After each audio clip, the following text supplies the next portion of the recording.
Karigidamak nupi macha amabu hamengi makol mali haiduna music class tagi tanthokhribano. Adugumnaba leibak ama hairiba leibak asida Independence Day pangthoktribagi maram karigino. Amadi miyoibagi haksang asibu tha taraga mathoi subada ngairi hairiba karigino. Punamak asi ngasi TKFX ki video asida aikoi punna khangminasi. Channel asida changbirakpa anoba viewers oibiba taragadi subscribe tawsenbiramo. Fact number 1 da music ki teacher amana chahi tara kak fabada ngairiba nupi macha ama hamengi makhol mali haiduna class tagi tanthokhi.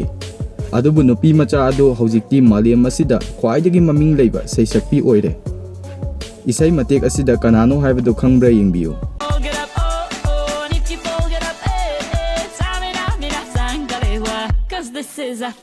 Nupi macha adu atei kanasu nate waka waka gi seisakpi Shakira ani.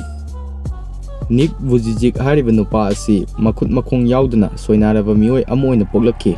Adubu mahak asi painter, swimmer, skydiver amadi motivational speaker amasu oire. Fact number 3 da space ki lam asi leibak kyana 20th century dagi amana amabu challenge tawnaduna lakli. China na fana honarabasu hojik fawba Mars yauba ngamdri. Russia na attempt taragi matungda Mars yaubda mai pakhi. US na attempt anirak tawraba tungda successfully Mars da yauba ngamki. India gi oina ahanba attempt da Mars yauki. Fact number 4 da masida uriba table asi tongan ba leibak ahumgi mioi singna border cross tawduna mafam asida punna lunch saminai. Leibak sing adudi Slovakia, Austria amadi Hungary ni. Fact number 5 da nahaki haksang asi tha taraga mathoi subada ngairi maramdi haksang manungda yauriba cells ayamba asi tha tara mathoi gi matungda inau naubu oina mahut silai. Masida yaudriba si brain cells khaktani masina chahi 8 ki matungda inau naubu oina silai. Fact number 6 da mioi amana kappa matamda karigumba ahanba tarakpa pi aduna yet lomdagi taraklabadi madu haraubagi pi oigani. Karigumba oiromdai taraklagana China fawbagini aduga animaktagi taraklagana madu frustration oibagini. Frustration haibadi samna nangi aningba apamba fangdaba amadi ningba thungdaba adubuni.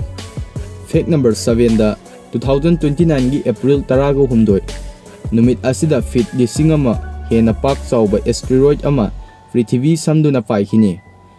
Masi aikoina uriba tha asidagi su hena pak chauna ugani amadi masi aikoigi imitmakna mayak sengna uba fangani hairi. Aroiba facta leibak khudingda ningtamba numit pangthoi. India gi su 15 August da Independence Day haina pangthoklibaduni.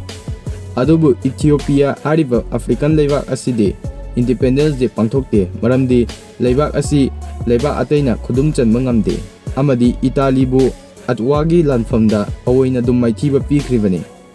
Ngasigi onadi mayambu TKFX na kaina nabagi tanja du lawjari. Mathangda kari karamba topic ta semsigi haibadu mayamna comment section da thambirao.